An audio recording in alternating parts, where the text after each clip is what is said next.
One actress laughed while her co-star cried in front of the entire crew. Another refused to speak to people she thought were beneath her. These are the cruelest actresses of Hollywood's golden age, and wait until you see number 6. Clara Bow's set explosions.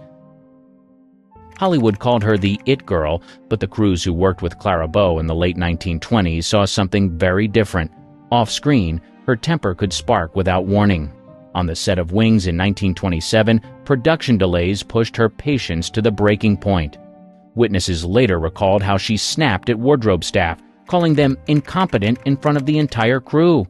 Extras who missed a cue sometimes found themselves publicly mocked, with Clara shouting across the soundstage until everyone went silent. Directors also felt her fury.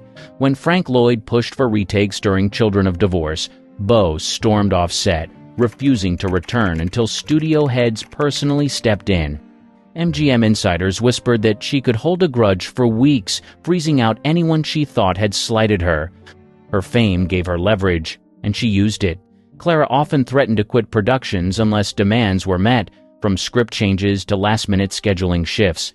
Assistants described leaving sets in tears after being berated over trivial mistakes. Joan Crawford's ice-cold rivalries. By the early 1930s, Joan Crawford had climbed from chorus girl to MGM's most bankable star, but with success came a reputation that chilled her colleagues. Crawford's biggest target was Norma Shearer, the studio's queen and wife of MGM production chief Irving Thalberg. Crew members recalled Crawford slipping barbed remarks about Shearer's looks and talent, sometimes loud enough for extras to hear.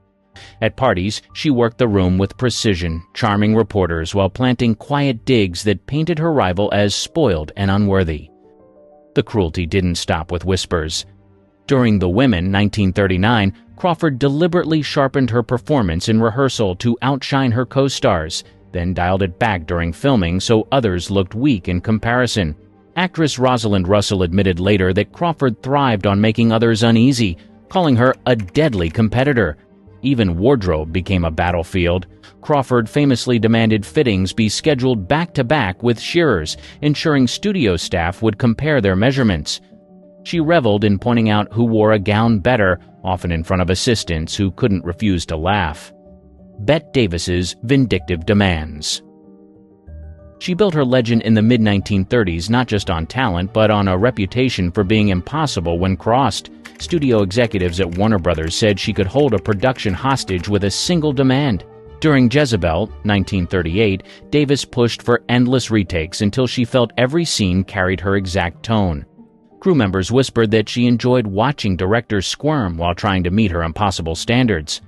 When cameramen disagreed with her angles, she barked orders herself, dismissing union protocol and embarrassing them on set. Her cruelty extended to co-stars. Franchot Tone once described her as brutal when she openly mocked his delivery in front of cast and crew. On Marked Woman, 1937, she clashed so viciously with Humphrey Bogart that extras swore you could feel the tension from across the stage. Marlene Dietrich's open contempt. The late 1930s gave Hollywood plenty of difficult stars, but Marlene Dietrich stood out for the way she flaunted her disdain. Her colleagues often described her as dazzling on screen and dismissive the moment cameras stopped rolling. On Desire, 1936, she drew criticism for refusing to speak directly to co-stars she didn't respect. Even basic instructions were delivered through assistants, turning ordinary exchanges into awkward scenes. Crew members remembered the tension rising every time someone had to translate her words while the other actor stood a few feet away. Her wit, which audiences loved in interviews, cut far deeper in private.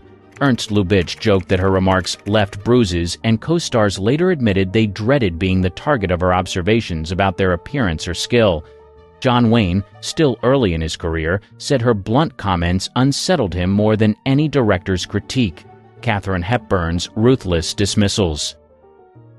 She carried a reputation for independence, but by the late 1930s, her behavior toward coworkers could feel merciless. Crew members learned quickly that one wrong move might cost them their job. During the filming of Stage Door, 1937, Hepburn clashed with assistants she believed were slowing down production. Multiple accounts describe her demanding replacements mid-shoot, forcing studio managers to scramble for new hires. A grip who mismanaged lighting during a rehearsal later said he was removed the very next day after Hepburn insisted he wasn't fit for the set. Her attitude toward other actresses was equally sharp. On Holliday, 1938, she openly dismissed younger co-stars as amateurs, refusing to rehearse lines with them.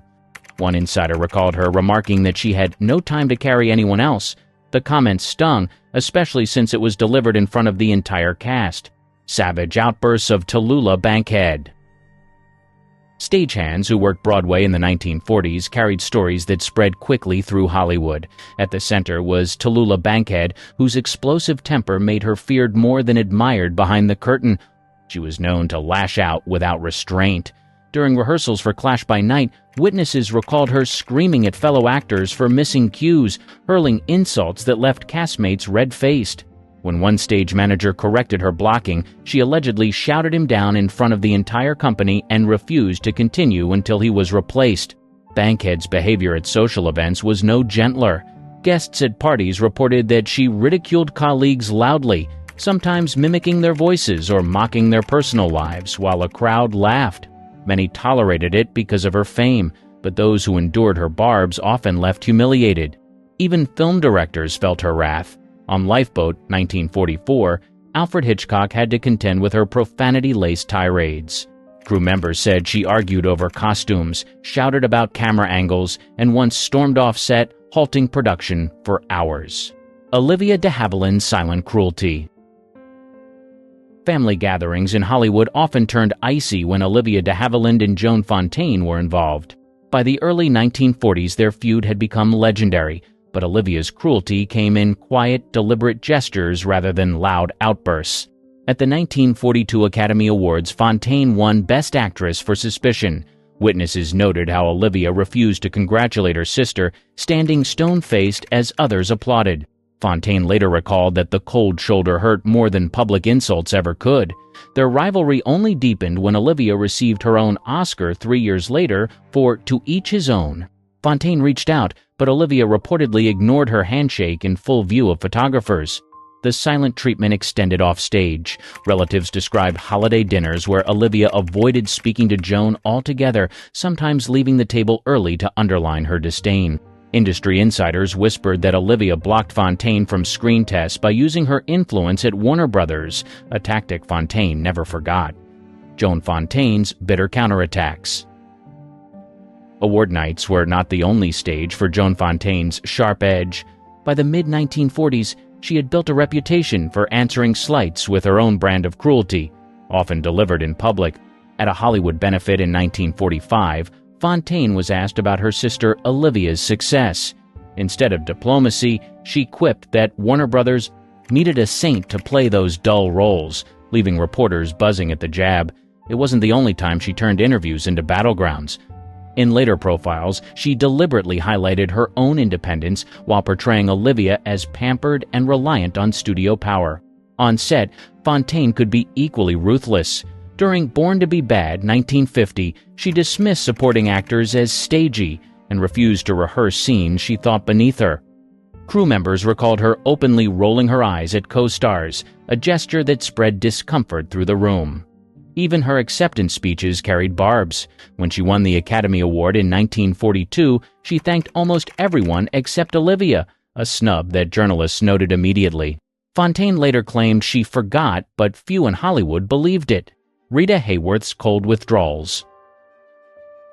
Columbia Pictures sold Rita Hayworth as a warm, glamorous star, but co-workers in the late 1940s told a different story.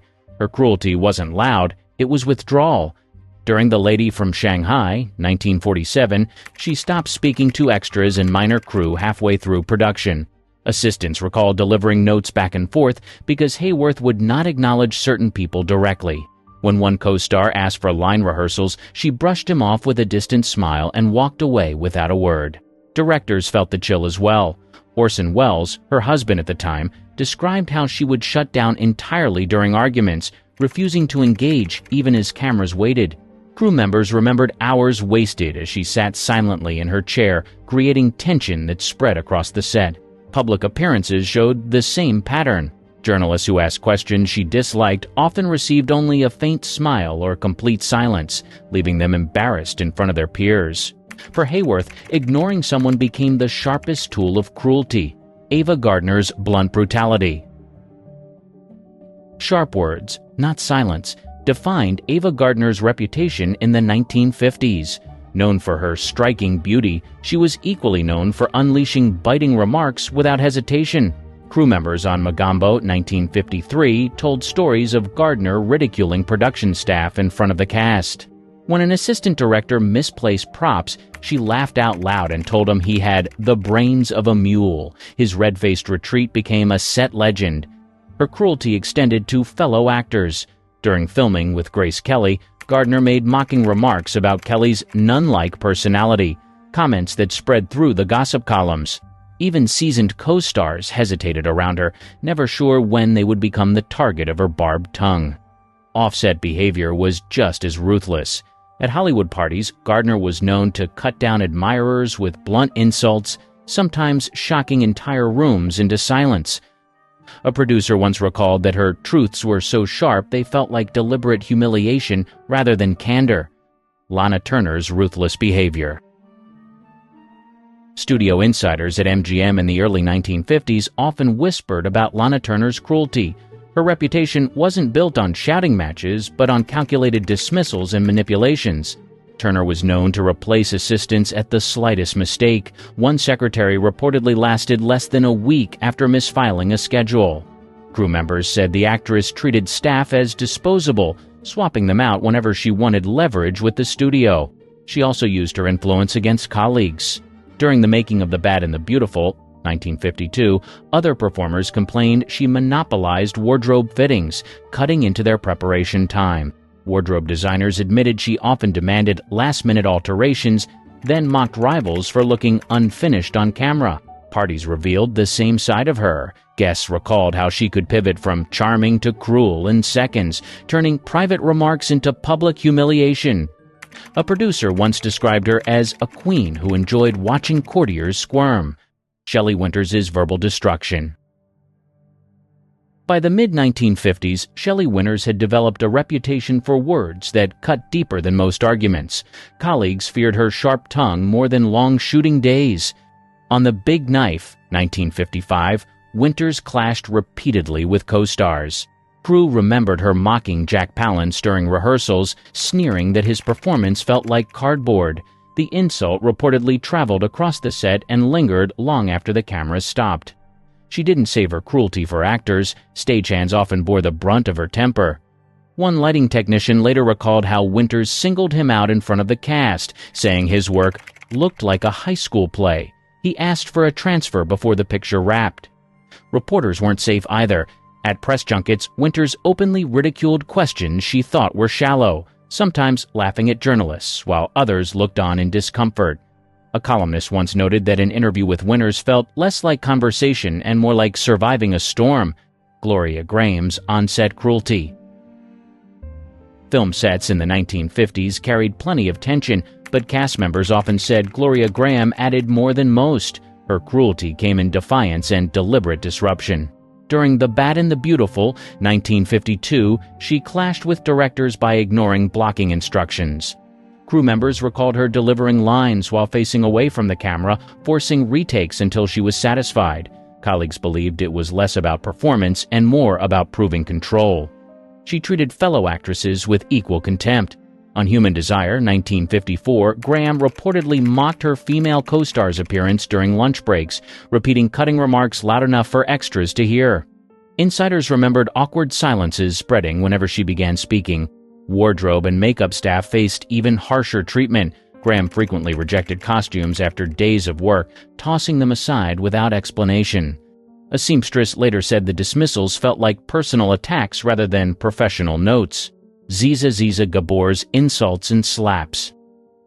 Not every cruel star stayed behind studio gates. Zsa Zsa Gabor carried her behavior into public view, and by the late 1950s, it had become part of her legend. She was famous for cutting insults delivered with a smile. At Hollywood parties, she mocked guests' clothing, jewelry, and even accents, often loud enough to draw a crowd.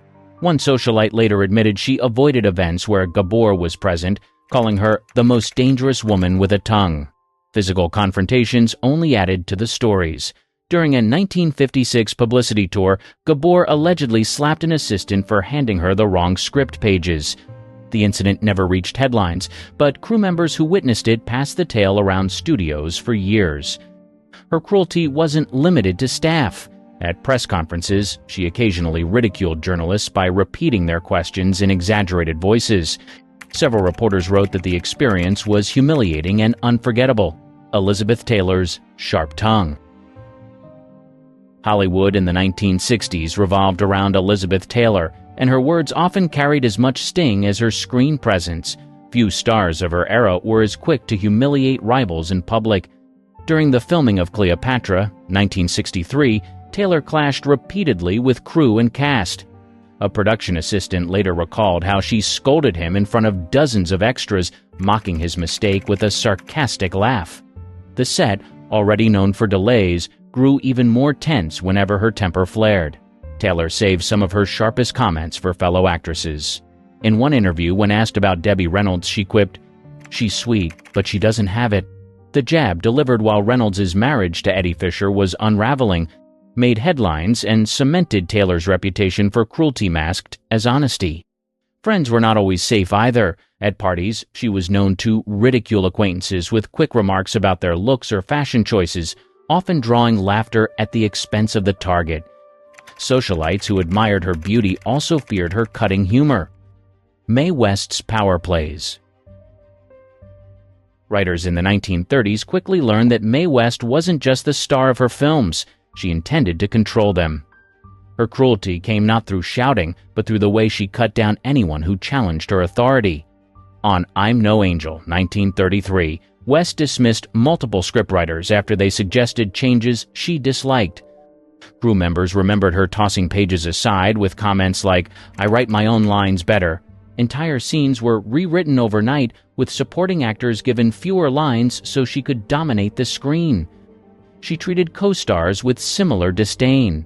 Cary Grant, still rising in his career, endured West's habit of mocking his delivery during rehearsals. Insiders recalled her saying in front of the crew that Grant should stick to looking pretty. The remark stung, even as the film boosted his fame. Even directors had limited control. When one attempted to speed up filming, West stopped production cold, insisting she alone decided pacing. The studio backed her, leaving staff frustrated and powerless. Jean Harlow's mocking remarks. Hollywood promoted her as the blonde bombshell, but behind the playful image, her sharp tongue often left colleagues humiliated. During the filming of Red-Headed Woman, 1932, extras complained that Harlow mocked their looks between takes, loudly commenting on hairstyles and clothing. Some walked off the set after being laughed at by the star in front of dozens of crew members. Her rivals felt the sting too.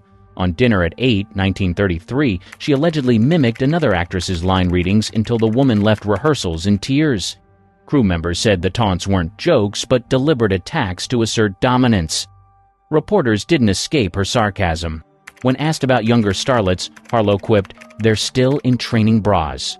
The line made headlines and embarrassed the women who had hoped to be taken seriously in the industry. Fans adored her bubbly persona, yet studio insiders whispered that she relished embarrassing others. Barbara Stanwyck's set intimidation. Her professionalism was admired, but in the 1940s, her demands on set sometimes crossed into cruelty. Crew members described her as relentless with anyone she thought wasn't meeting her standard.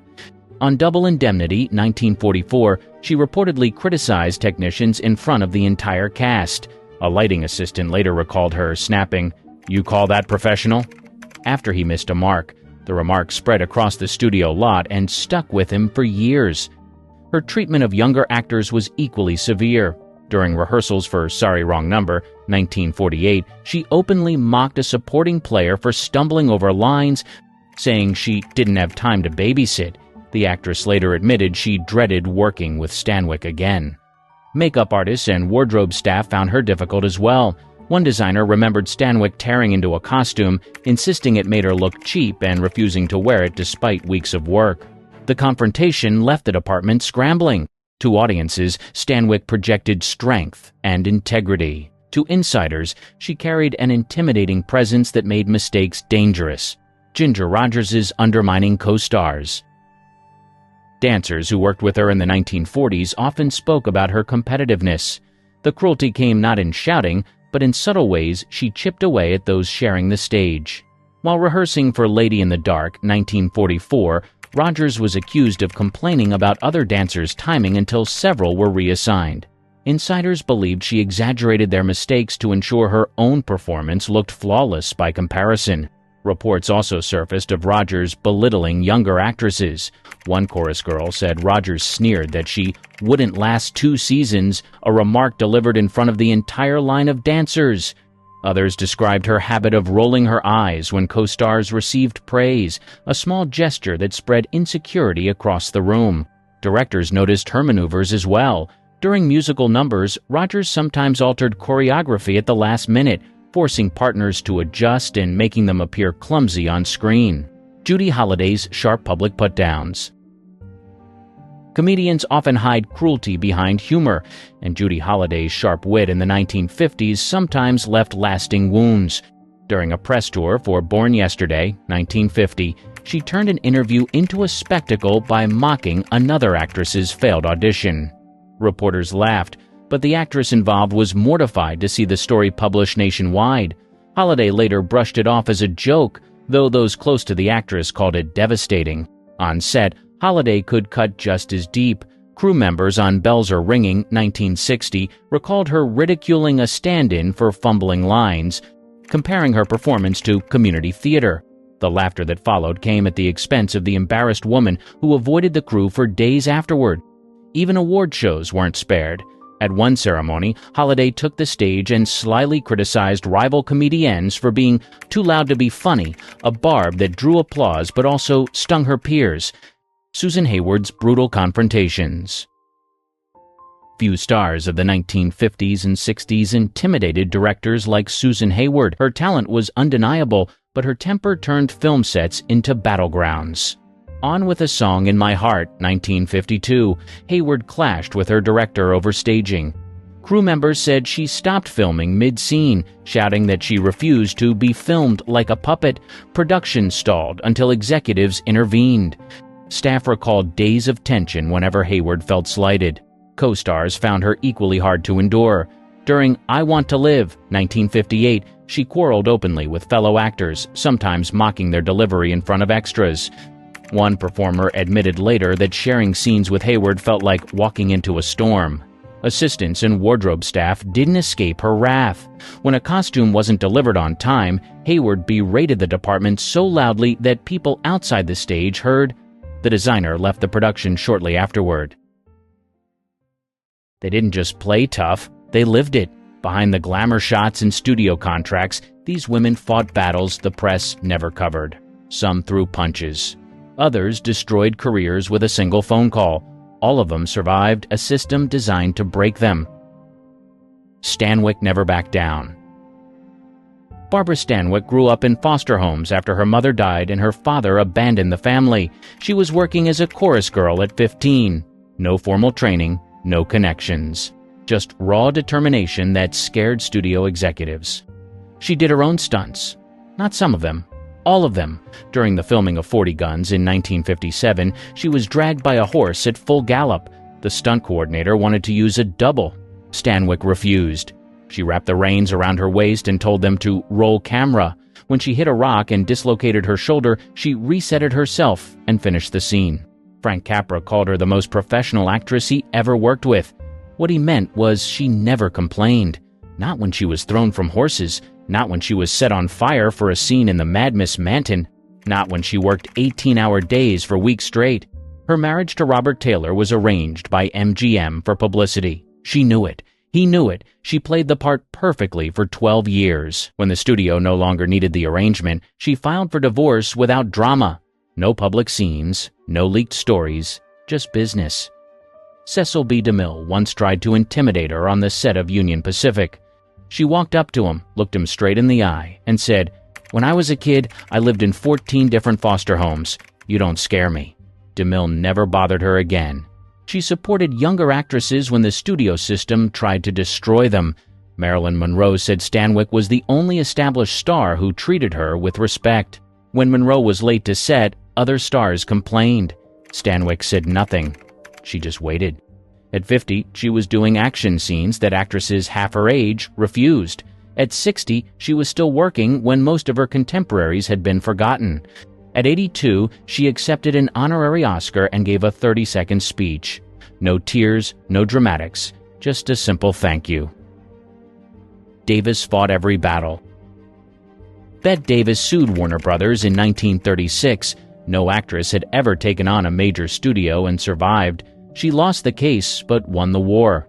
The studio gave her better roles and more money just to keep her quiet. She wasn't beautiful by Hollywood standards. Her eyes bulged. Her movements were sharp, almost violent. Studio executives called her unmarketable. She became the highest-paid woman in America by 1942. During Now Voyager, she redesigned her entire character without permission. The director found out when she walked on set. He was furious. She told him to shoot it her way or find another actress. They shot it her way. The film made millions. She chain-smoked through every scene break, 4 packs a day. When directors complained about delays for her cigarette breaks, she learned to smoke while having her makeup done. 2 things at once. Always efficient. Joan Crawford was her enemy. Not a rival, an enemy. They made Whatever Happened to Baby Jane together in 1962. Davis kicked Crawford during a scene. Actually kicked her. Hard enough to require x-rays. Crawford retaliated by putting weights in her pockets during a scene where Davis had to drag her. Davis threw out her back but finished the scene. She fired directors who couldn't keep up. She rewrote dialogue that didn't work. She told Jack Warner to his face that he was an idiot. He kept hiring her because she made him money. At 54, she placed a want ad in Variety looking for work. Not because she needed money, because Hollywood had decided she was too old. The ad said, "Mother of 3, divorcee, American, 30 years experience as an actress in motion pictures, mobile still and more affable than rumor would have it, wants steady employment in Hollywood." She got hundreds of offers. Her daughter wrote a tell-all book calling her a monster. Davis went on talk shows to promote it. She said the book would help sales. It did. She used the publicity to get more acting jobs. She worked until she couldn't stand. Cancer was eating through her bones. She still showed up on set. The crew had to carry her to her mark. She delivered her lines perfectly. West wrote her rules. Mae West went to jail for her play Sex in 1927, 10 days on obscenity charges. She wore silk underwear to prison and gave interviews from her cell. The publicity made her a star. She wrote all her own material, every line, every joke, every sexual innuendo that made it past the censors. When Paramount hired her, they thought they were getting an actress. They got a one-woman production company. The Hays Code was created partly because of her. Her films were too suggestive. Her walk was too provocative. Her voice was too knowing. Censors created an entire system of movie regulations just to contain Mae West. She found ways around every single rule. She was 40 when she made her first film. In Hollywood, that was ancient. She became the biggest box office draw in America. She saved Paramount from bankruptcy. They paid her $480,000 a year during the Depression, more than any male star. She controlled everything about her image, lighting, camera angles, costumes, dialogue. Directors were just there to call action. George Raft said working with her was like working for her. He was right. She hired and fired at will. Studio executives tried to pair her with younger men to make her seem maternal. She turned every scene into a seduction. They tried to put her in modest clothing. She made a winter coat look obscene. They tried to censor her dialogue. She delivered clean lines like dirty jokes. She never married for love. She married once at 17, kept it secret, and used it as leverage when men got too close. The marriage certificate was her insurance policy. She could always claim she was taken. At 60, she was still playing the sex symbol. At 70, she was writing novels about it. At 85, she was giving interviews about her fitness routine. Reporters expected to find a relic. They found a woman doing stomach crunches in a mirrored bedroom. She refused to age on Hollywood's schedule. When they stopped offering her young romantic leads, she wrote herself plays where she chose from multiple suitors, all of them decades younger. Crawford's violent transformation shocked everyone. Joan Crawford was born Lucille LeSueur, poor, abused, working in a laundry at 11. She transformed herself through sheer brutality, not toward others, toward herself. She scrubbed her face with boiling water and ice every morning. The process took 2 hours. Her skin was raw, sometimes bleeding. She called it discipline. Makeup artists called it insane. But her complexion stayed flawless until she died. She drank vodka from a flask on set, not secretly, openly. Directors pretended not to notice. She never slurred a line or missed a mark. Functional alcoholism perfected to an art form. The wire hanger story from Mommy Dearest wasn't the worst part. She made her children clean the house before the maid arrived. If they missed a spot, she dumped everything out and made them start over. At 2 a.m., on school nights, she called it building character. She learned that MGM executives were planning to drop her contract in 1942. She showed up at Louis B. Mayer's office with a loaded gun. Not to threaten him. She placed it on his desk and said, "This is what you're doing to me." He renewed her contract for 5 more years. She kept files on everyone in Hollywood, directors, actors, producers, gossip columnists, detailed records of affairs, addictions, crimes. She never used them, just kept them. Insurance, she called it. People knew she had them. That was enough. When she adopted her children, she made them audition. Actually, audition. Multiple callbacks. Screen tests. She chose them like casting a role. 2 of them never spoke to her again. She competed with her daughter for roles. Christina Crawford was 20. Joan was 58. Joan got the part. She played a character half her age and no one questioned it. Terror was that effective. She tied herself to her bed at night to prevent wrinkles. Literally tied, with surgical tape across her face and bands around her torso. 8 hours of immobility every night for 40 years. Her maid found her like that when she died. She died alone. On purpose, she sent everyone away. The maid found her with her makeup perfect, wearing her best negligee. Even death was a performance. Dietrich destroyed men. Marlene Dietrich kept a detailed diary of every man she slept with. Names, dates, ratings. She showed it to people at parties. Men she had rated poorly never worked in Hollywood again. She wore men's clothing in 1930. The police threatened to arrest her. She wore it anyway. They backed down. She kept wearing suits, ties, top hats. She made androgyny fashionable before the word existed. During World War II, she sold war bonds, over $1 million worth. But that wasn't enough. She performed for troops in active combat zones. Bombs fell during her shows. She kept singing. Soldiers were shot in the audience. She didn't stop. She learned Hitler had put a bounty on her head. She asked how much. When told, she said it wasn't enough and kept performing for Allied troops. The FBI assigned agents to protect her. She seduced 2 of them. Her legs were insured for $1 million. She broke 1 in 3 places during a show. She finished the performance standing on 1 leg. The audience never knew. She had the bones set without anesthesia because she had another show that night. She perfected the art of lighting. She carried her own lights to every set, every photo shoot, every public appearance. She knew exactly how shadows fell on her face at every angle. Cinematographers took notes from her. Gene Gabin was the love of her life. She destroyed him, not emotionally, professionally. When he left her, she made sure he never worked in Hollywood again. One phone call to the right studio executive. His American career was over. She had a facelift using only local anesthetic so she could direct the surgeon. She watched in a mirror, telling him where to cut, where to pull. The surgeon said she never flinched. At 70, she was still performing in Las Vegas. Her daughter complained she was too old. Dietrich cut her out of the will that night. They never spoke again. Grier changed everything herself. Pam Grier was supposed to be decoration, background, a pretty black woman for the white heroes to save. She became the first female action star instead. Studio executives didn't plan it, she did. She did her own stunts in coffee. No insurance, no safety net. The director wanted to use a double for the fight scenes. Grier refused. She had been raped at 6 years old. She said she knew how to fight for real. The studios paid her less than any white actress in similar roles. She took the money and invested it in real estate. By the time Hollywood figured out she was a star, she owned property across Los Angeles. She didn't need them. They needed her. She was diagnosed with cancer in 1988.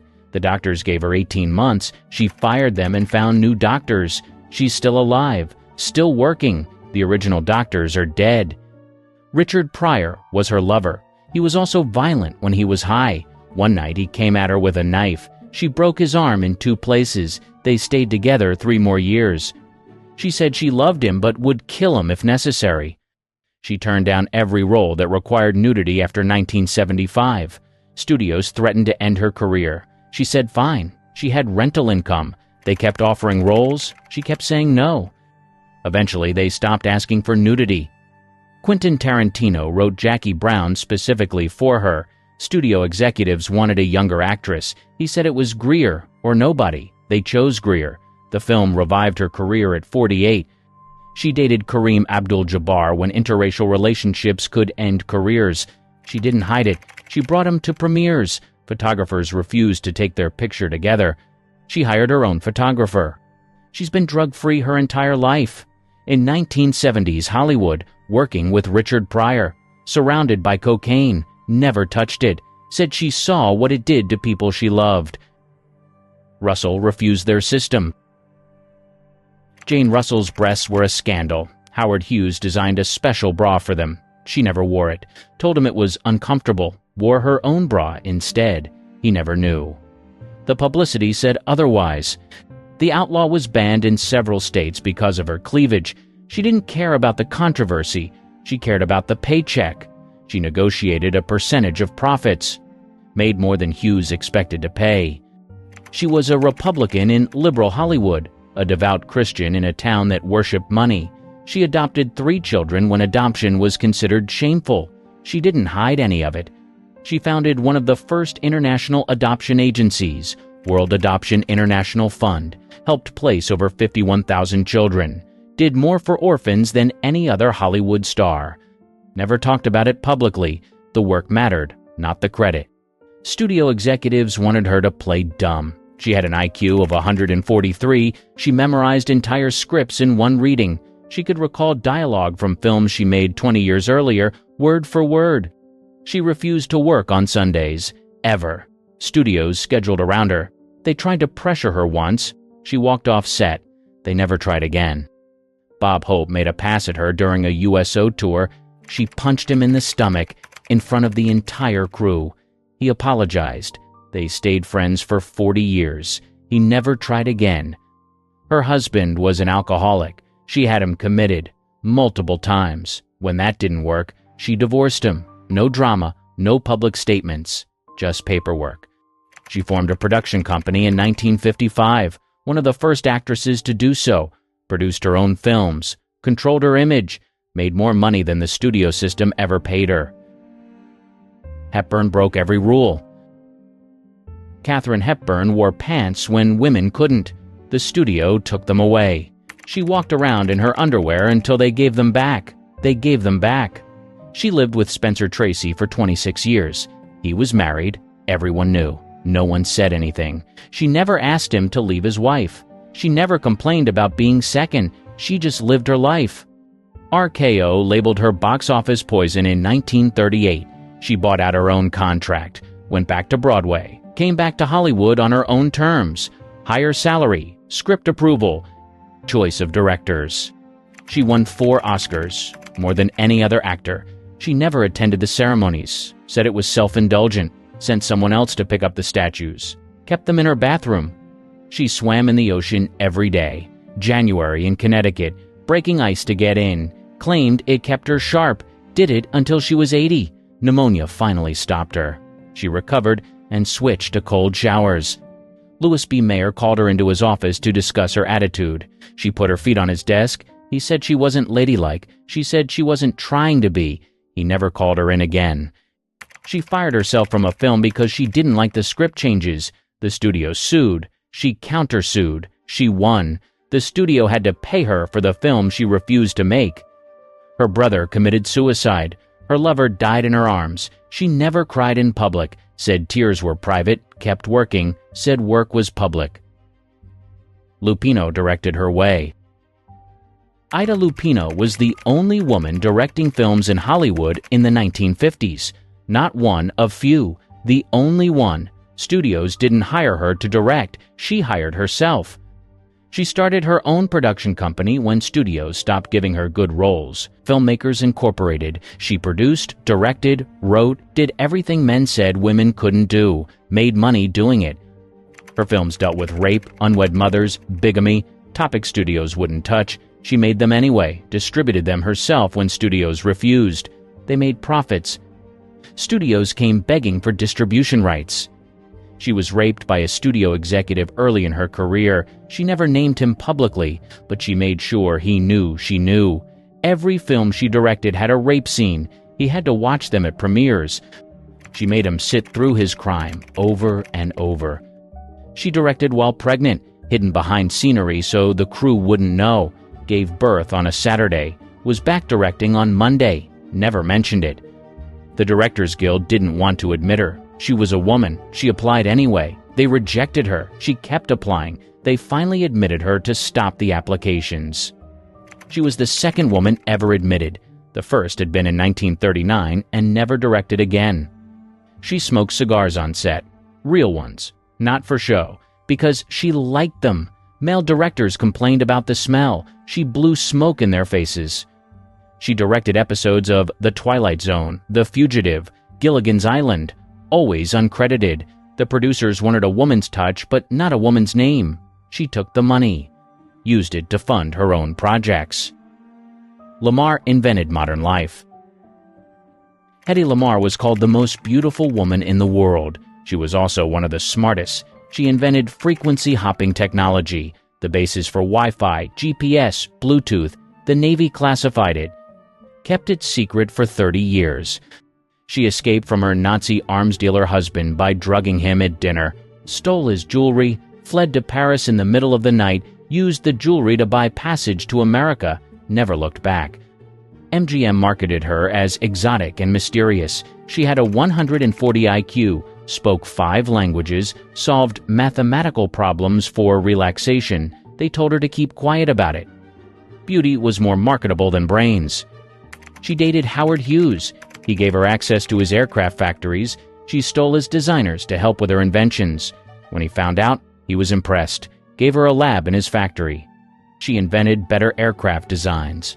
The frequency hopping patent was filed in 1941. She received no money for it.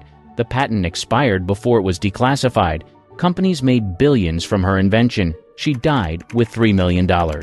Should have had billions. She was arrested for shoplifting at 76. Twice. She could afford anything in the store. Said she was making a statement about being forgotten. The judge dismissed the charges. The headlines remembered her name. She turned down the lead in Casablanca. Said the script was boring. Suggested changes. They ignored her. The film succeeded anyway. She never said she was wrong. Said it could have been better. She sued anyone who used her image without permission. Won every case. Mel Brooks paid her for mentioning her name in Blazing Saddles. It was the only way to avoid a lawsuit. Studios make billions from technologies she invented. Her estate gets nothing. The patent expired in 1959. Everything after that was free. She knew it would happen. Did it anyway. Said the invention mattered more than the money. Hollywood wanted beauty. She gave them genius. They never knew what to do with it. De Havilland outlived everyone. Olivia de Havilland took on Warner Brothers in court and won. The case changed Hollywood forever. The de Havilland law ended the studio system's control over actors. She was 30. The studio said she'd never work again. She worked for 40 more years. Jack Warner added 6 months to her 7-year contract for times she was suspended. Standard practice. Every studio did it. She said no, sued in 1943. Warner Brothers had every lawyer in Hollywood. She had one. She won. The studios blacklisted her for 2 years. She couldn't work in America. She went to Broadway, then Europe. When she came back, she got better roles and more money than before. She knew they needed her more than she needed them. Her sister was Joan Fontaine. They hated each other. Not disliked, hated. When Fontaine won the Oscar in 1942, de Havilland congratulated her publicly. Perfect smile. Perfect handshake. Fontaine later said it was the coldest moment of her life. De Havilland won 2 Oscars after that, made sure everyone knew. She was Melanie in Gone with the Wind, the sweet one, the gentle one. In real life, she kept an enemies list, mental, not written. When someone crossed her, she remembered. Years later, decades later, she would get revenge. Small things, a snub at a party, a role they wanted going to someone else. She never forgot. Howard Hughes wanted to control her, offered her a fortune to be his mistress. She told him she wasn't for sale. He tried to destroy her career. She outlived him by 40 years. When he died, she said nothing. That was worse than any insult. She moved to Paris in 1956 to escape Hollywood politics, learned French perfectly, married a French journalist, had 2 children, never looked back. When Hollywood wanted her for films, they had to come to her, on her terms, her schedule, her price. Her son Benjamin died of Hodgkin's disease at 42. She never spoke about it publicly, never used it for sympathy. When reporters asked, she changed the subject, said grief was private. Kept working. She sued FX over the show Feud in 2017. She was 101 years old. The lawsuit said they portrayed her falsely. She didn't need the money. She had millions. She wanted accuracy. The court threw it out. She appealed, kept fighting until she died. She lived to 104, outlived every enemy, every rival, every studio executive who said she'd never work again. Her sister Joan died in 2013. Olivia didn't attend the funeral. When asked why, she said, "I was busy." She wasn't. She just wanted the last word. At 100, she was still giving interviews. Sharp, clear, remembering every detail of every slight from 70 years ago. A reporter asked if she forgave people who wronged her. She smiled and said, "I outlived them. That's better." She died in her sleep in Paris. Natural causes. She had planned her own funeral years before. Every detail. Who could attend, who couldn't, where people would sit. She controlled her death the same way she controlled her life. Completely. If you think modern celebs get canceled fast, wait until you hear what got these old-school stars hated by fans, co-stars, and entire studios. Golden Age Hollywood was messy before social media. Roscoe "Fatty" Arbuckle. In the early 1920s, he was one of the biggest stars in Hollywood. He made millions laugh with his slapstick comedy and was one of the first actors to sign a $1 million contract. But in 1921, everything changed. Over Labor Day weekend, Arbuckle attended a party at the St. Francis Hotel in San Francisco. A young actress named Virginia Rapp also showed up. Later that night, she collapsed and was taken to the hospital. A few days later, she died. Rumors spread quickly. Arbuckle was accused of harming her at the party. The headlines were brutal. Papers called him a monster. Crowds showed up outside the courthouse during his trial, shouting for justice. It didn't matter that there was no solid proof against him. The public had already made up its mind. Arbuckle went through 3 trials. The first 2 ended without a decision. In the third, he was finally found not guilty. The jury even apologized, saying he should never have been charged. But by then, it was too late. The damage was done. His films were pulled from theaters. The press painted him as a villain. Movie studios distanced themselves. Even though he was cleared, his career never recovered. What made it worse was how quickly Hollywood turned on him. Friends in the industry disappeared. People who once praised him stayed silent. He tried to make a comeback under a fake name, but it didn't stick. The scandal changed Hollywood. It led to tighter rules about actors' behavior. Arbuckle's story became a warning for others. One headline could ruin a career overnight. He died in 1933, just as he was finally about to star in a new film. He was 46. Roscoe Arbuckle's fall wasn't just about a court case. It was about how fast fame can turn to hate. One moment, he was loved by millions. The next, he was the most hated man in Hollywood. Wallace Beery. He looked like a teddy bear. Big guy, gruff voice, but lovable on screen. Off screen, though, a completely different story. By the 1930s, Beery was one of MGM's top stars. He even won an Oscar for The Champ. But ask anyone who worked with him and they'd tell you the same thing. He was a nightmare. Beery had a habit of stealing scenes. He'd deliberately talk over other actors' lines or deliver his own lines late to mess up the timing. This made it hard for editors to use the footage, forcing the spotlight back on him in reshoots. Directors complained, but MGM backed him. He made money, so they looked the other way.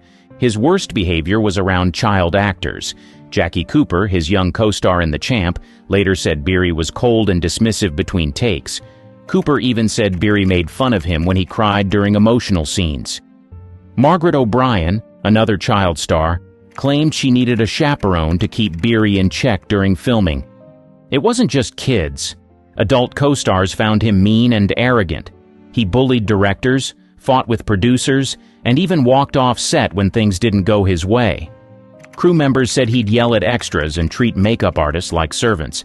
Then there's the story that never fully went away. In 1937, comedian Ted Healy got into a fight outside a nightclub and died from his injuries. Some reports said Wallace Beery was there that night. No charges were filed, and MGM may have helped cover it up by sending Beery out of the country for a while. Nothing was proven, but people whispered about it for years. Wallace Beery kept getting roles, but not because people liked him. It was because audiences paid to see him. Behind the scenes, though, he was one of the most hated men in the studio system. Loud, selfish, and totally untouchable. Errol Flynn. He looked like the perfect movie star, handsome, funny, and totally charming. In the late 1930s, he was everywhere. Captain Blood, Robin Hood, the Seahawk. He played the daring hero in every costume drama Warner Brothers could make, but off-camera, things were much messier. In 1942, Flynn was charged with assaulting 2 underage girls. It was one of the biggest scandals Hollywood had ever seen. The trial played out in public, with headlines splashed across every major paper. Flynn claimed the girls were lying. His lawyers painted him as the victim. In 1943, he was found not guilty. The jury believed him, or at least had doubts. But the damage was done. Even with the acquittal, people didn't forget. His name became linked to scandal. The phrase, "in like Flynn," started popping up, tied to his reputation for partying, womanizing, and living fast. On set, he was just as difficult. He showed up late, drank heavily, and didn't always learn his lines. Directors found him frustrating even when the camera loved him. He joked that he lived on champagne and adventure, but co-workers said he lived on ego and impulse. Even his friends admitted he could be reckless. He got into fights, ran up debts, and once trashed a hotel room so badly the studio had to pay off the damage. Warner Brothers stuck by him for years, but by the 1950s, his star power faded. The scandals, the chaos, the drinking, it all caught up. He died in 1959 at just 50 years old. At that point, the public had mixed feelings. Some remembered the charm. Others remembered the trial. Either way, Errol Flynn was no longer just a swashbuckling hero. He was the face of one of old Hollywood's darkest chapters. Charlie Chaplin. He was one of the most famous faces on Earth. His silent film character, the Tramp, made people laugh across countries and languages. He wasn't just a movie star, he was a symbol of early Hollywood. But by the late 1940s, Chaplin wasn't just making headlines for his films anymore. People started calling him un-American. Chaplin never became a U.S. citizen, even though he lived in the country for decades. That alone bothered some people. But what really sparked trouble were his politics. He spoke out against fascism, poverty, and war. He also supported causes that during the Cold War made people suspicious. Then came the scandal. In 1943, a young woman named Joan Barry claimed Chaplin was the father of her child. A court ordered a blood test.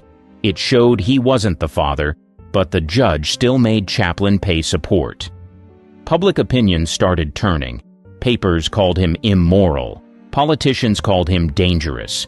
By 1952, it got worse.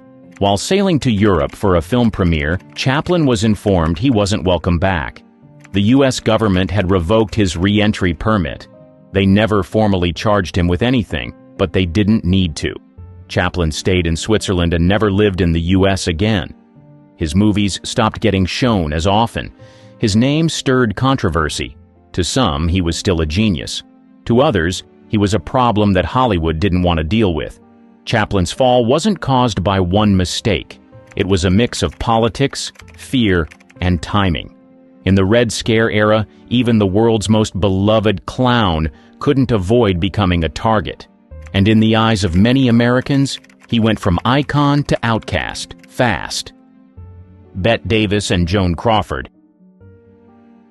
They weren't just movie stars, they were two of the most powerful women in classic Hollywood, but instead of teaming up, they went to war.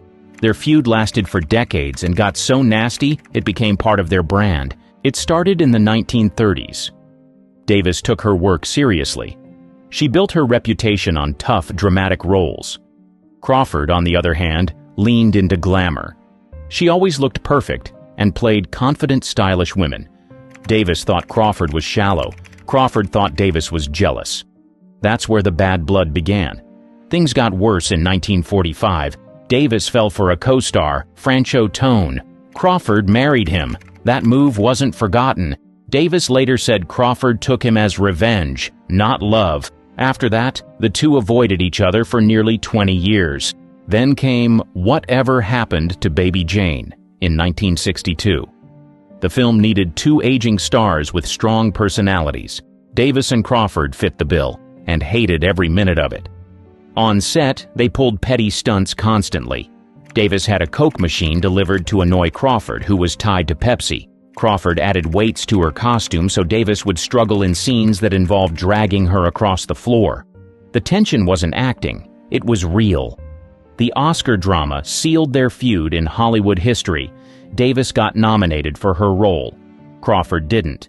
So Crawford reached out to other nominees and offered to accept on their behalf.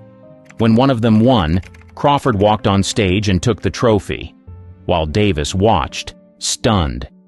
The feud never ended. Even after Crawford died, Davis still had harsh things to say. She once said, "You should never say bad things about the dead. You should only say good. Joan Crawford is dead. Good." Most Hollywood rivalries fade out. This one burned hotter the older they got.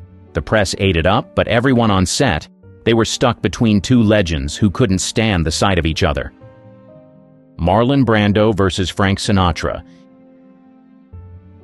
In 1955, Guys and Dolls brought together two very different stars, Marlon Brando and Frank Sinatra. Fans expected box office gold. But on set, it was all eye rolls, silent jabs, and one of the pettiest feuds in Golden Age history. Brando came from the method acting school. He took his time with lines, rehearsed emotions, and believed in living the character.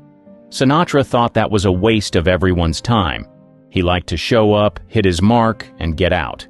One-take Frank didn't want to wait around for someone to find their motivation. They hated each other's style.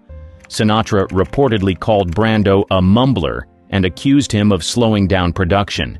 Brando didn't hold back either. He called Sinatra baldy behind his back. The crew tried to keep them separated between takes.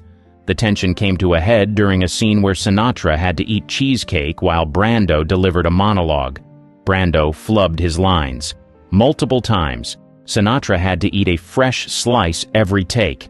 By take 5 or 6, he was furious. He threw down his fork and said, "These amateurs are gonna kill me." The whole set went quiet.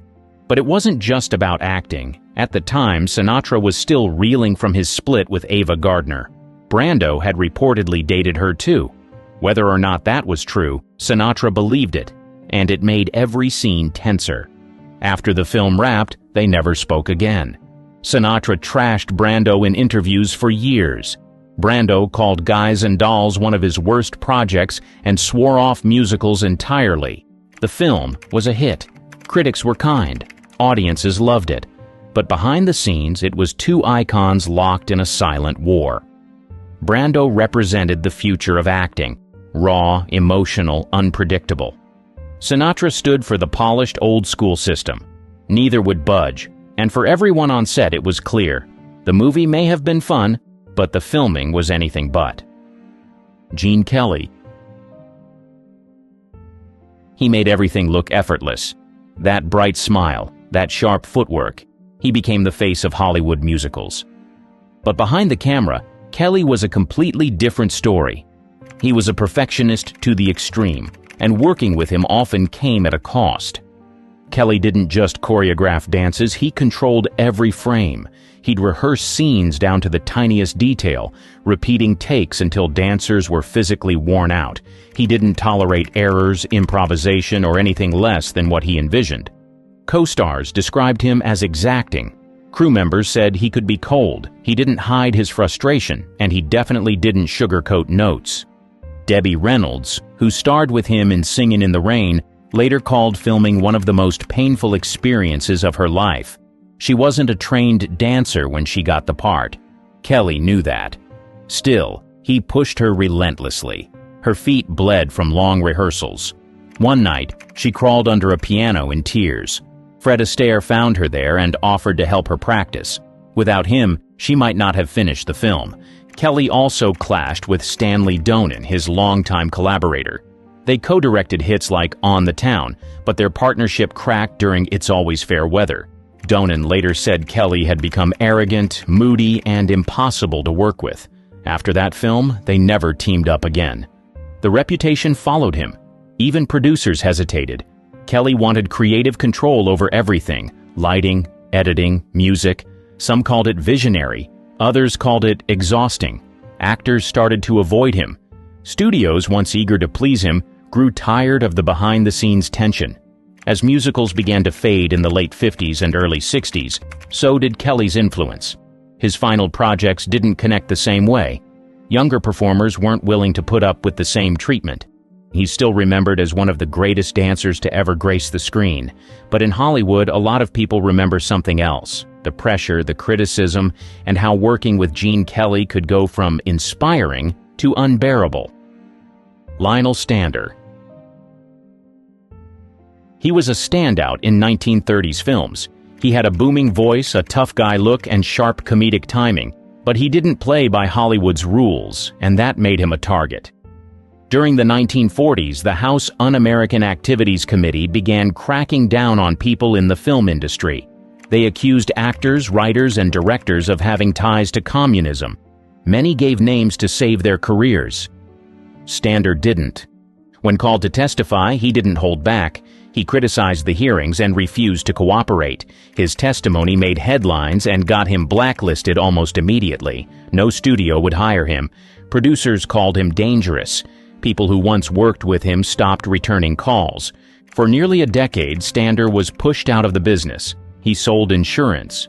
He took whatever voice work he could find.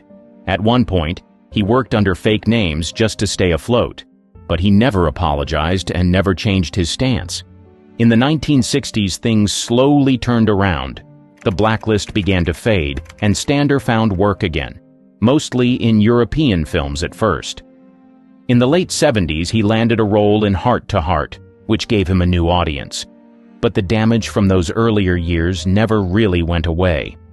Inside the industry, some still viewed him as a troublemaker, not because of how he acted on screen, but because he refused to stay quiet when it counted. That made him both respected and feared. He wasn't hated by the public, but behind studio doors, Lionel Stander became a cautionary tale. Speak up and your career could disappear. William Desmond Taylor. He wasn't a household name like Chaplin or Fairbanks, but in early Hollywood he was a respected director. He made over 50 films in the silent era and worked with some of the biggest stars of the 1910s and 1920s. Then, in 1922, he was found dead in his Los Angeles bungalow, and no one's ever been able to give a straight answer about what happened. Taylor had been shot. That much was clear. But there were no signs of a break-in. Nothing was stolen. Police found letters, a large sum of cash, and some very nervous people in his life. The suspects? They were all part of the movie world. Actress Mabel Normand, one of Taylor's closest friends, had visited him just hours before. Actress Mary Miles Minter had once been romantically linked to him, and her mother reportedly hated the relationship. Some believed she was involved. Others suspected Norman's connection to illegal dealers had something to do with it. In the end, no one was charged. The media ran wild. People started calling Hollywood immoral. They said the industry was filled with illegal substances, affairs, and secrets. Studio executives panicked. This wasn't just a tragedy. It was a PR disaster. The fallout helped push the industry toward self-censorship. They needed to clean up their image, fast. Taylor's death was never solved. But the silence from Hollywood wasn't just about protecting the investigation. It was about protecting reputations. People avoided the topic entirely. His name disappeared from film credits. His death became something no one wanted to touch. Inside the industry, Taylor's story turned into a cautionary tale. Not just about danger, but about how quickly people would turn their backs when the headlines got too hot. Clark Gable. He was called the King of Hollywood. With that crooked smile and booming voice, he defined movie stardom. But behind the scenes, Gable's personal life was tangled, messy, and often covered up by studio fixers. He was known for his on-screen charm, but off-screen, Gable had a reputation for being cold to co-stars and rough around the edges. He didn't enjoy rehearsals, he hated second takes, and if he didn't like someone, he didn't fake it. But the real drama was off-camera. In the 1930s, while filming Call of the Wild, Gable had an affair with co-star Loretta Young. She got pregnant. At the time, that could have ended both of their careers. So the studio stepped in. Young disappeared for over a year and returned with an adopted baby, who was actually her biological daughter, with Gable. For years, it was one of Hollywood's most carefully kept secrets. Gable never acknowledged the child. Young never publicly named him as the father until decades later. Even as fans adored him, the truth was quietly hidden behind publicists and contracts. Gable also clashed with women he worked with. Claudette Colbert refused to work with him again after it happened one night. He was rumored to be demanding, dismissive, and uninterested in anyone's input but his own. Directors gave him space, co-stars gave him distance. He stayed a top-billed name for years, but inside the industry, not everyone was impressed. Some saw him as a studio product, propped up by image management and star-making machines. By the time Gable died in 1960, he was still a box office draw. But many in Hollywood knew that behind the royal nickname and fan devotion was a man with walls around him, protected by contracts, secrets, and silence. He wasn't hated by the public. But inside the gates, plenty of people had their reasons. Hollywood always had shining stars. But beneath the surface lies a darker side, a history marked by manipulation, betrayal, and cruelty. Some actresses didn't just play villains on screen. They brought their ruthlessness into real life. From feuds that destroyed careers to schemes that went far beyond the cameras, their actions weren't just scandalous, they were downright chilling. But who were these women, and what made them cross the line? Norma Shearer. She was a stunning, poised actress at the top of her game in the 1930s, but with a little secret weapon up her sleeve. Her husband, Irving Thalberg, the head honcho of MGM, the most powerful studio at the time, being married to the boy wonder of Hollywood meant Norma wasn't just any actress. She practically had a direct line to the casting couch, and not in the way you'd think. Here's where it gets juicy. Norma was accused of using her marital connection to snag roles that other actresses were gunning for, sometimes ruthlessly. Take Joan Crawford, for instance. She and Norma were in a not-so-subtle battle for the spotlight. Joan once said, "How can I compete with Norma? She sleeps with the boss." It wasn't just Joan, though. Myrna Loy, another MGM star, also felt the sting of Norma's influence. Loy believed she lost roles because Norma had first dibs on the juiciest scripts. Norma wasn't just sitting around waiting for opportunities to fall into her lap, though. Oh no, she hustled. She even went so far as to commission provocative photos of herself to prove she could handle sexier, edgier roles like the lead in The Divorcee, a part that won her an Oscar. That move was bold, but it didn't win her many friends. Other actresses saw it as her playing dirty, using her privilege and connections to bulldoze her way to the top. And here's the kicker. Norma wasn't apologetic about any of it. She knew the power she had, and she used it shamelessly. To her, it was survival in a cutthroat industry. But to those on the losing end, like Joan and Myrna, it looked more like sabotage. Norma's career eventually faded, but her reputation as a savvy and selfish player in Hollywood's golden era is still part of her legacy. Was she a villain, or just a smart woman making the most of her circumstances? Depends on how you look at it. Either way, she left her mark, and not everyone was happy about it. Mae West. When you hear her name, you think of Hollywood's original queen of sass and self-promotion. Mae wasn't just a star, she was a force of nature, strutting through the entertainment world like she owned it. And honestly, she kinda did. But here's the thing. While Mae was bold, brilliant, and completely unforgettable, she had a way of making everything revolve around one person, Mae West. Mae was all about Mae, and she didn't care who got overshadowed along the way. In interviews, she'd dominate the conversation with her razor-sharp wit and trademark double entendres, barely giving anyone else a chance to shine. Co-stars, directors, they were just supporting characters in the Mae West show. She once said, "I never loved anybody as much as I loved myself." And let me tell you, she lived by that motto. On set, Mae insisted on having complete control over her lines, her wardrobe, and even how her scenes were shot. Directors found her exhausting, and co-stars often complained they were reduced to mere props. One infamous story involves a young Cary Grant, who got his big break in She Done Him Wrong because Mae thought he was hot. She literally plucked him out of obscurity and made him her leading man, but only because he made her look good. Mae even wrote most of her own scripts, which sounds impressive until you realize they were mostly vehicles for her to deliver one-liners and look fabulous. If a scene wasn't all about her, she'd either rewrite it or refuse to shoot it. Her co-stars? They were lucky if they got a word in edgewise. But here's the thing about Mae. She didn't care if people thought she was selfish. In fact, she leaned into it. She famously said, "I'm not afraid of criticism. I gave up that fear long ago." To Mae, being selfish wasn't a flaw. It was a survival strategy in an industry that chews people up and spits them out. So, love her or hate her, Mae West made Hollywood play by her rules. Was she selfish? Absolutely. But she was also a trailblazer, proving that a woman could run the show and own it without apologizing for a second. Marilyn Monroe. She had the looks, the charm, and that breathy voice that made her an icon, but behind all the glamour was a woman who didn't always play nice.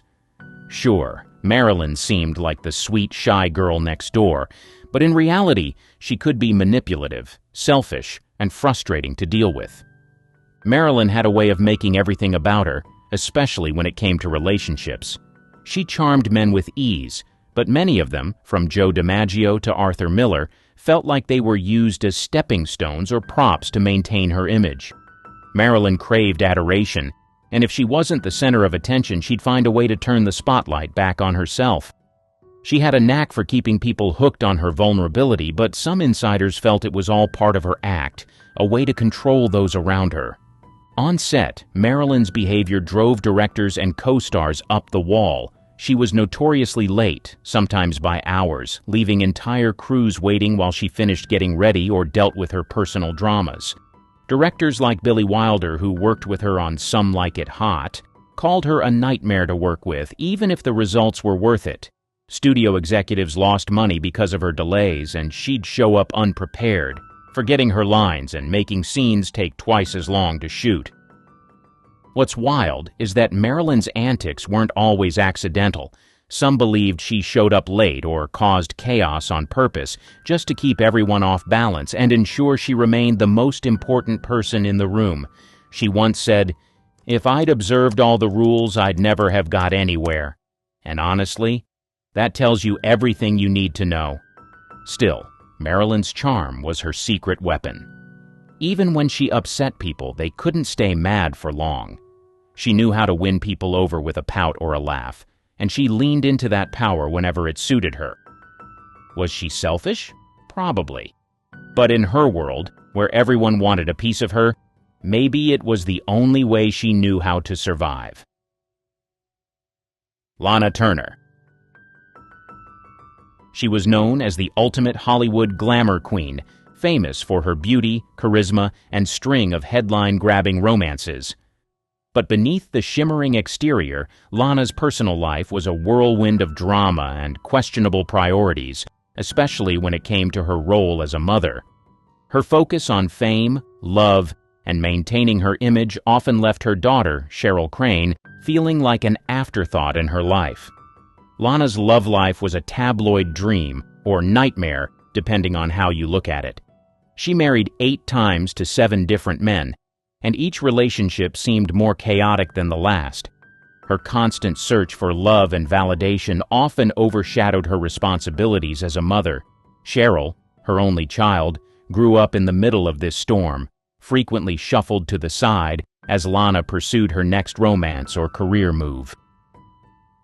The most infamous chapter of Lana's life, and the one that put her relationship with Cheryl under a microscope, was the demise of her abusive boyfriend, Johnny Stompanato, in 1958. Stompanato was a mobster who had been physically and emotionally abusive to Lana. One night, during a particularly violent argument between Lana and Johnny, 14-year-old Cheryl intervened.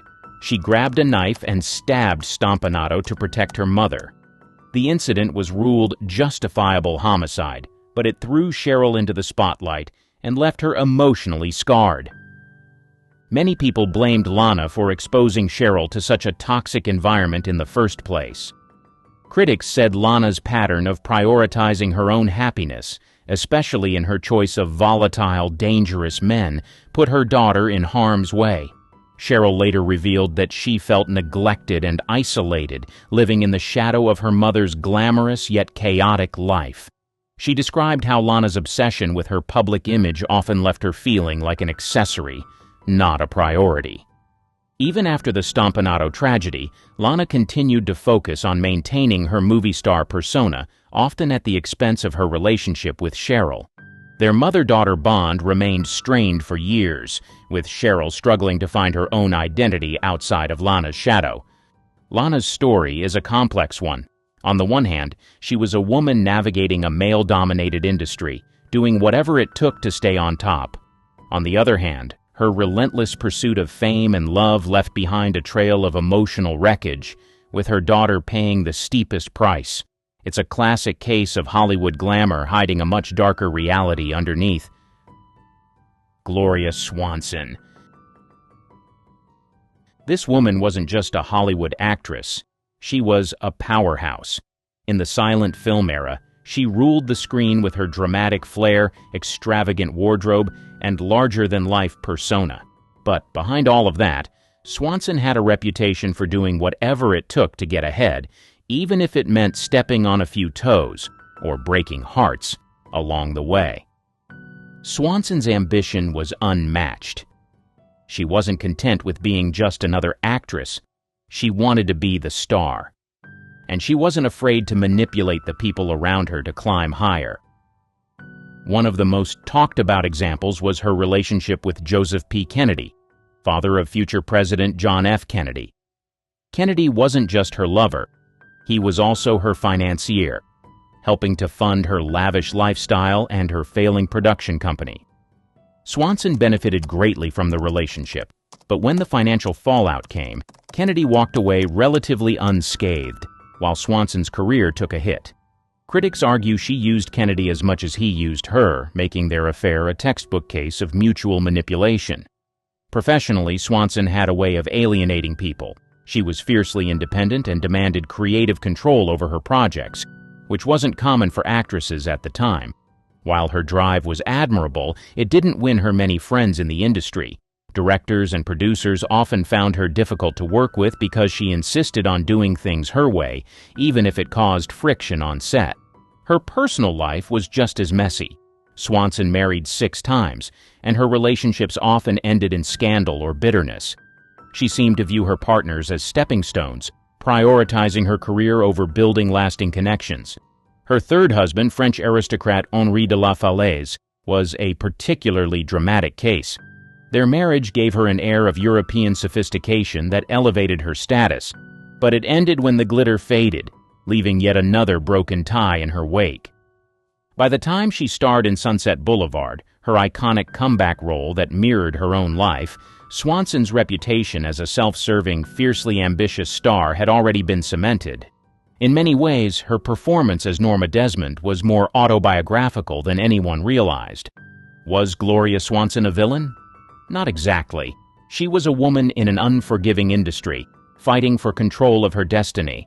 But her relentless ambition often left others hurt, discarded, or disillusioned. To some, she was a trailblazer. To others, she was simply ruthless. Tallulah Bankhead.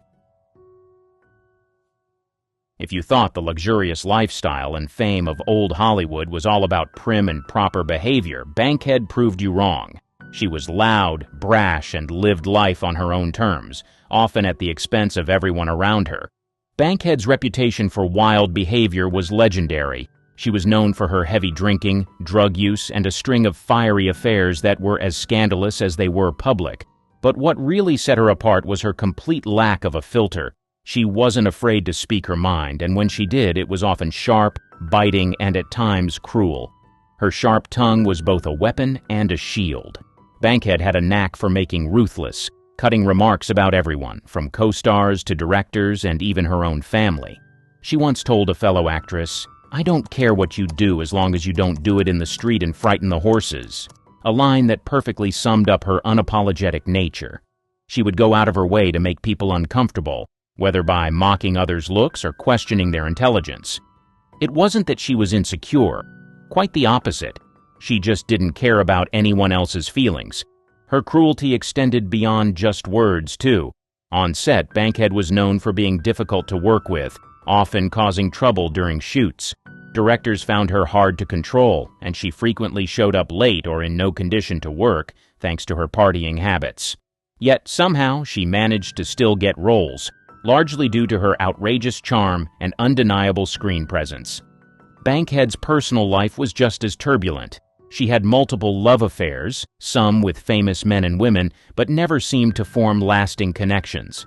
She used people as disposable objects to satisfy her own needs, whether it was attention, companionship, or just a wild night of fun. For her, relationships were more about entertainment than genuine emotional connection. Yet, despite all the chaos, Tallulah Bankhead became a cult figure, beloved by some for her outlandishness and celebrated for living a life that most could only dream of in terms of freedom, albeit with consequences. She didn't give a damn about social norms or expectations, and while many found her antics tiresome or even cruel, others admired her boldness. She lived life on her own terms, and damn the consequences.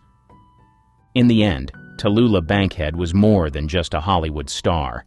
She was a chaotic force of nature, a person who didn't care what others thought, and who would rather burn bridges than play nice. In a way, she was the perfect reflection of an industry that often valued the appearance of perfection over the messiness of real life. Barbara Stanwyck. She had a reputation for being a master at playing tough, no-nonsense characters on screen, but it seems she took a bit of that tough exterior into her personal life, too. Stanwyck was all about self-preservation. She knew how to build a career and maintain an image, but she also had a knack for cutting ties with people when they no longer served her interests. She wasn't the type to keep people around just for the sake of it, whether it was friends, co-stars, or even family. If someone no longer had a role in her life, they were quickly shown the door. There was no room for sentimentality in Stanwyck's world.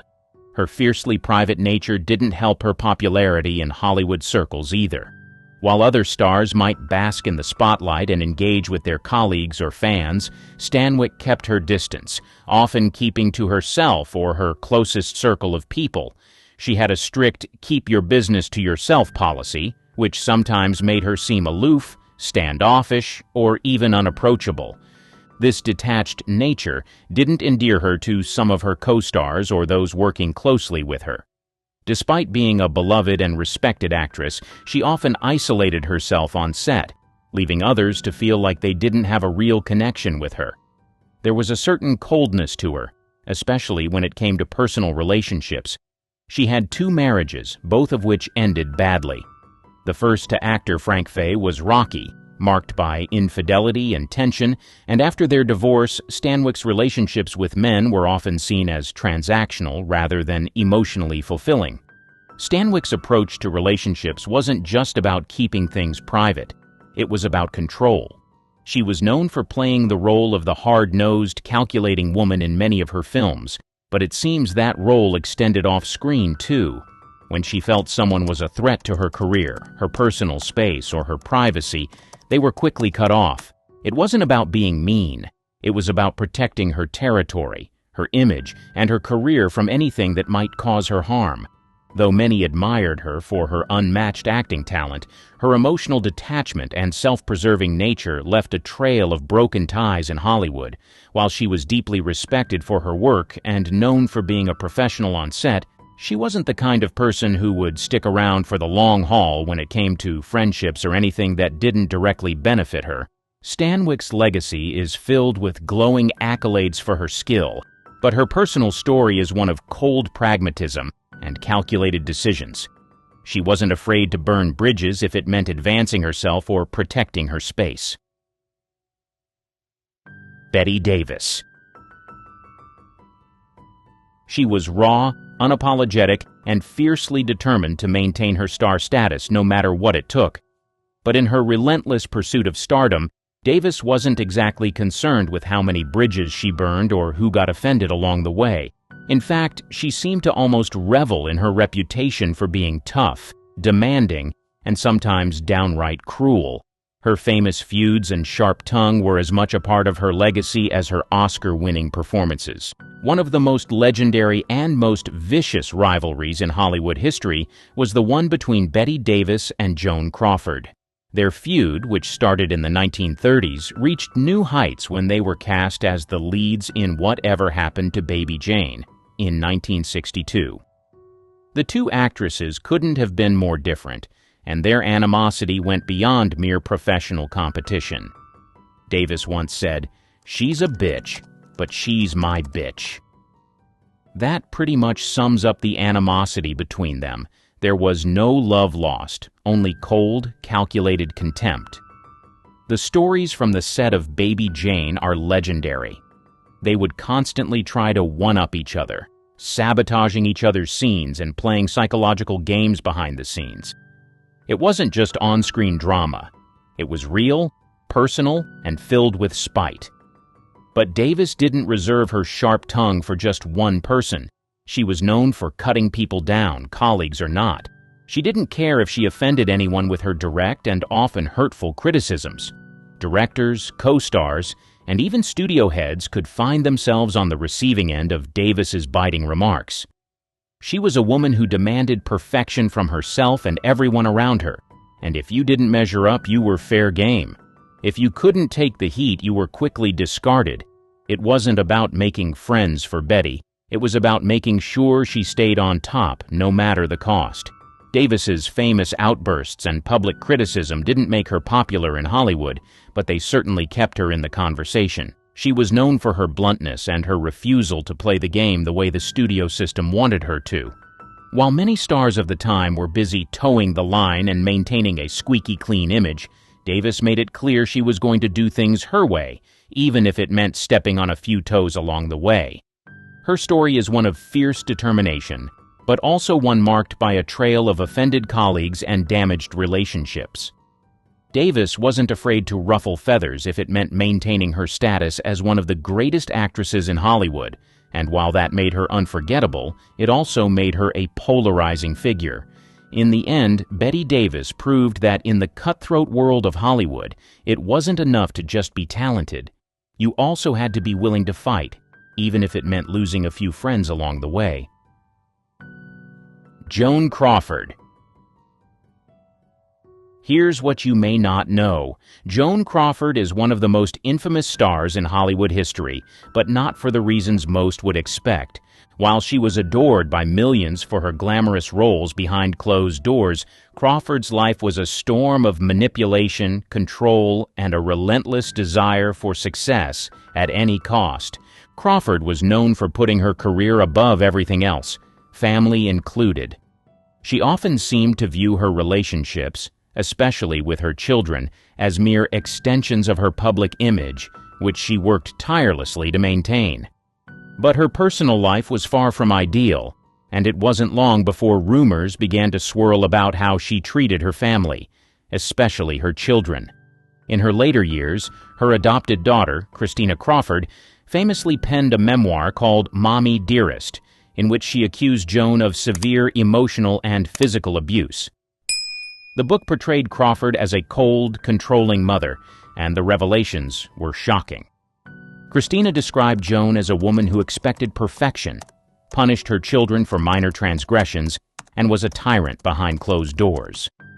These Hollywood stars are some of the greats from the Golden Age era, but don't be fooled. A lot of them had dark and unpleasant sides they conveniently hid from the public eye. Sadly, this gave them some nasty reputations that stand side by side with their immense contributions to the industry. Lana Turner.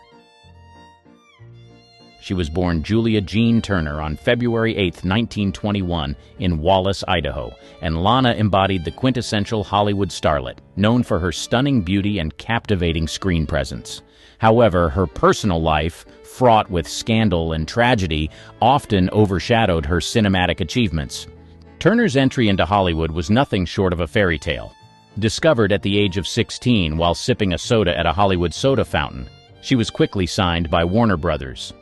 Her breakthrough came with the film They Won't Forget, 1937, which showcased her talent and allure. Throughout the 1940s and 1950s, Turner became one of MGM's most bankable stars, with notable performances in films like The Postman Always Rings Twice, 1946, and Peyton Place, 1957, for which she received an Academy Award nomination. Despite her professional success, Turner's off-screen life was marred by a series of scandals and personal tragedies that kept her in the public eye for all the wrong reasons. Her romantic relationships were a significant source of controversy. Turner was married 8 times to 7 different men, each relationship marked by drama and public scrutiny. Her tumultuous love life contributed to her bad girl image, making headlines with every new affair and breakup. The most infamous scandal of Turner's life was the murder of her lover, Johnny Stompanato, in 1958. Stompanato, a mobster with ties to the Los Angeles underworld, was killed by Turner's teenage daughter, Cheryl Crane, in what was ruled as a justifiable homicide. Crane claimed she acted in defense of her mother during a violent argument. The sensational trial and media frenzy that followed painted Turner as a tragic figure ensnared in a web of violence and scandal. Turner's numerous affairs also added to her notorious reputation. She was linked romantically with many high-profile men, including actors, musicians, and businessmen. These relationships were often turbulent and highly publicized, reinforcing her image as a glamorous but troubled star. Her affair with actor Tyrone Power, while both were married to others, was particularly scandalous and captured the imagination of the tabloid press. Turner's personal tragedies did not end with her romantic entanglements. She faced several health issues, including bouts of alcoholism and an addiction to prescription drugs. Her struggles with substance abuse further complicated her life and career, leading to professional setbacks and personal anguish. In the midst of these scandals, Turner continued to work, delivering memorable performances that reminded audiences of her talent and resilience. Films like Imitation of Life, 1959, highlighted her ability to portray complex, emotionally charged characters, drawing on her own life experiences. Gloria Swanson. Gloria was born Gloria Mae Josephine Swanson on March 27, 1899, in Chicago, Illinois, and seemed destined for the spotlight.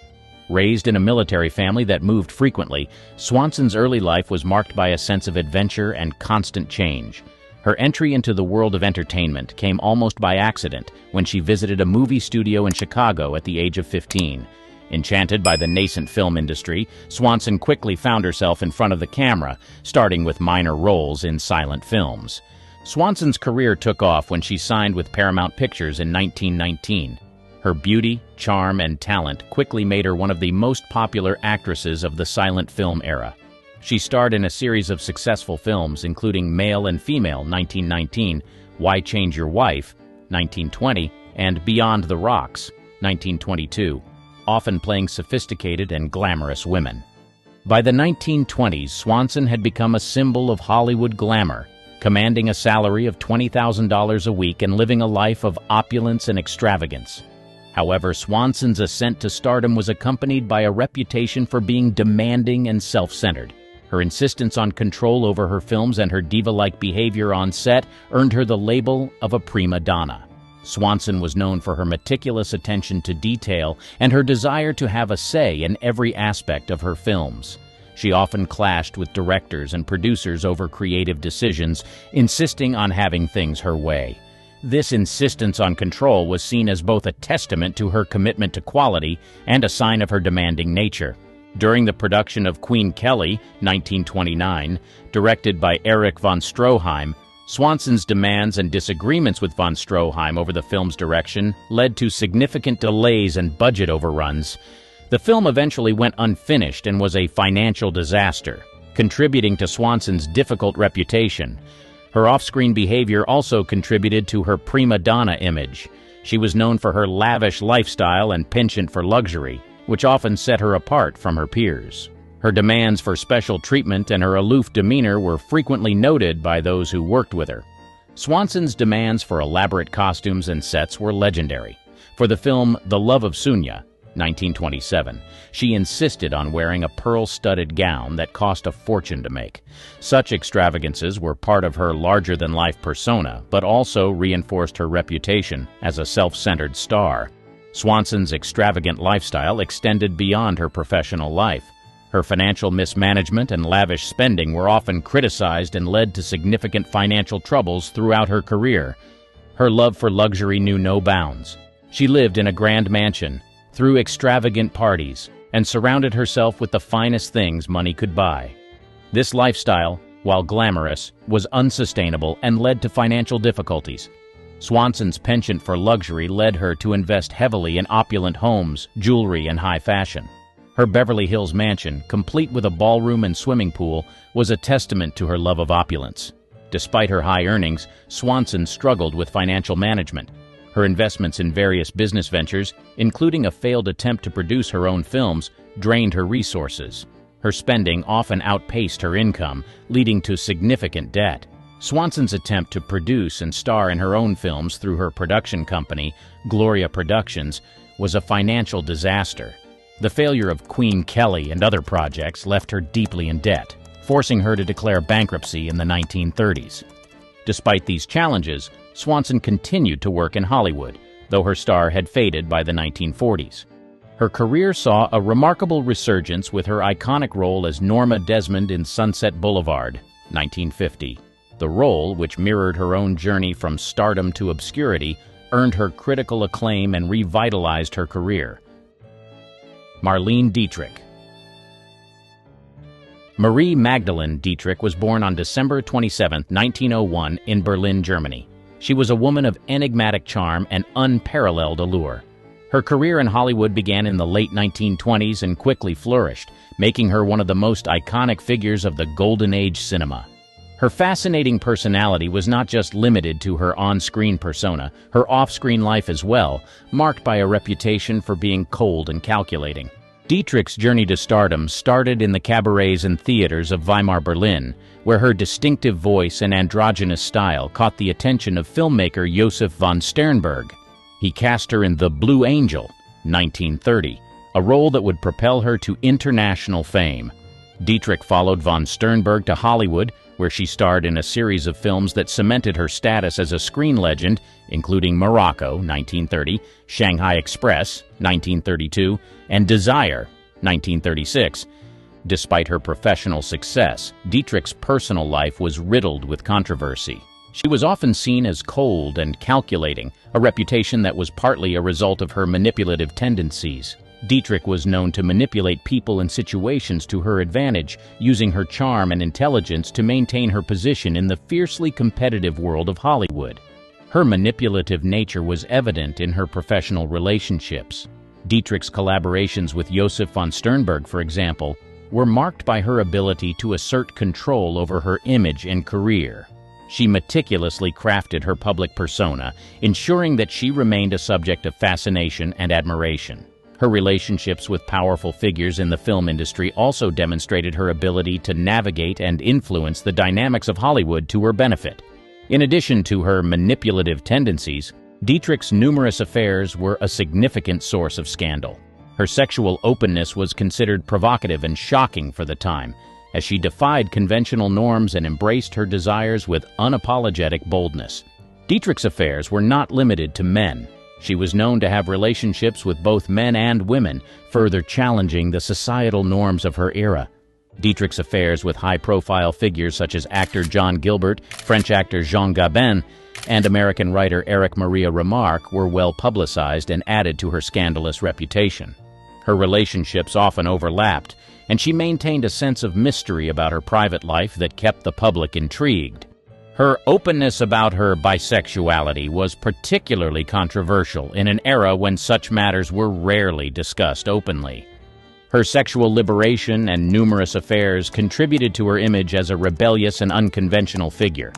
While this added to her allure, it also fueled perceptions of her as a calculating and cold individual who used her relationships for personal gain. Dietrich's ability to captivate and manipulate those around her, combined with her disregard for traditional moral standards, cemented her reputation as a complex and often controversial figure. Marlene Dietrich's life and career were a blend of calculated brilliance and unapologetic boldness. Her reputation for being cold and calculating was shaped by her manipulative tendencies and her numerous affairs, which challenged the social norms of her time. Despite, or perhaps because of, these qualities, she remains one of the most enduring icons of Hollywood's golden age. Joan Crawford. Born Lucille Fay LeSueur on March 23, 1904, in San Antonio, Texas, she is remembered as one of the most iconic actresses of Hollywood's golden age. With a career spanning over 5 decades, she captivated audiences with her performances in films such as Grand Hotel, 1932, The Women, 1939, and Mildred Pierce, 1945, for which she won an Academy Award for Best Actress. However, beneath the glamour and success lay a darker, more controversial legacy, particularly surrounding her tumultuous relationship with her adopted daughter, Christina Crawford. Joan Crawford's personal life has been the subject of much scrutiny and speculation, often overshadowing her professional achievements. Her reputation for being evil is primarily rooted in the allegations of abuse and manipulation made by her daughter, Christina. These allegations were brought to light in Christina's memoir, Mommy Dearest, published in 1978, a year after Joan's death. The book painted a harrowing picture of Joan as a cruel, abusive, and emotionally volatile mother, a stark contrast to her public persona. One of the most shocking aspects of Joan Crawford's alleged mistreatment of Christina was her attempt to cut her daughter out of her will. Joan adopted Christina in 1940, hoping to create a picture-perfect family to bolster her image as a caring and loving mother. However, their relationship was fraught with conflict and animosity, which only intensified as Christina grew older. Joan's disinheritance of Christina became a significant point of contention after Joan's death in 1977. The contents of Joan's will revealed that she had deliberately excluded Christina and her adopted son, Christopher, from any inheritance. The will stated, "It is my intention to make no provision herein for my son Christopher or my daughter Christina for reasons which are well known to them." This exclusion was a final act of estrangement, cementing the perception of Joan as a vindictive and controlling figure. The attempt to cut Christina out of the will can be seen as a culmination of their long-standing, tumultuous relationship. According to Christina, Joan's actions were driven by jealousy, control, and a desire to maintain a spotless public image. Christina's memoir recounts numerous instances of physical and emotional abuse, suggesting that Joan's decision to disinherit her was yet another way to exert control and inflict emotional pain. Christina's memoir, Mommy Dearest, and its subsequent film adaptation further solidified Joan Crawford's reputation as an evil figure in Hollywood lore. The book's vivid descriptions of Joan's erratic and abusive behavior shocked the public and led to a reassessment of her personality.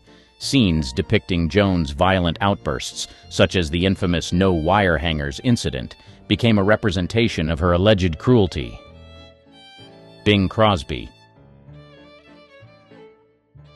Born Harry Lillis Crosby, Jr. on May 3, 1903 in Tacoma, Washington, Crosby was a towering figure in 20th century entertainment, renowned for his smooth voice, charismatic persona, and enduring influence in music and film. Emerging during Hollywood's golden age, Crosby's career spanned decades, leaving an indelible mark on both popular culture and the industry itself. Crosby's ascent to fame began with his distinctive baritone voice, which propelled him to become one of the best-selling recording artists of all time. Hits like White Christmas and Swinging on a Star cemented his place as a musical icon, while his film roles in beloved classics such as Going My Way, 1944, and The Bells of St. Mary's, 1945, showcased his versatile talent on screen. Behind the scenes, however, Crosby's personal life was marked by tumult, particularly in his relationships with his children from his first marriage to Dixie Lee. The couple had 4 sons, Gary, twins Philip and Dennis, and Lindsay. While Crosby projected a wholesome and affable image to the public, his parenting style was reportedly strict and, as later revealed, often abusive. Gary Crosby's memoir, Going My Own Way, published in 1983, provided a candid and harrowing account of life within the Crosby household. Gary detailed how his father disciplined his sons with physical punishment, including beatings with a belt. This harsh treatment left deep emotional scars on the Crosby children, shaping their relationships with their father and each other for years to come. The impact of Crosby's parenting became tragically evident in the lives of 2 of his sons. Dennis Crosby, struggling with personal demons, died in 1991 from a self-inflicted gunshot wound. Lindsay Crosby, haunted by his family's reputation and facing his own challenges, died in 1989 under circumstances that suggested suicide. These deaths underscored the profound and lasting effects of Crosby's troubled and evil parenting style. Bette Davis. Bette Davis, born Ruth Elizabeth Davis on April 5, 1908 in Lowell, Massachusetts, is celebrated as one of the most formidable actresses of Hollywood's golden age. Renowned for her unparalleled talent and intense performances on screen, Davis's off-screen persona was equally powerful and complex. Davis was notorious for her strong-willed personality and fierce independence, traits that often put her at odds with studio executives and directors. Throughout her career, she clashed with Hollywood's hierarchy, asserting her creative vision and refusing to compromise on her principles. Her insistence on controlling her career path and roles sometimes led to confrontations and disagreements that became legendary in Hollywood lore.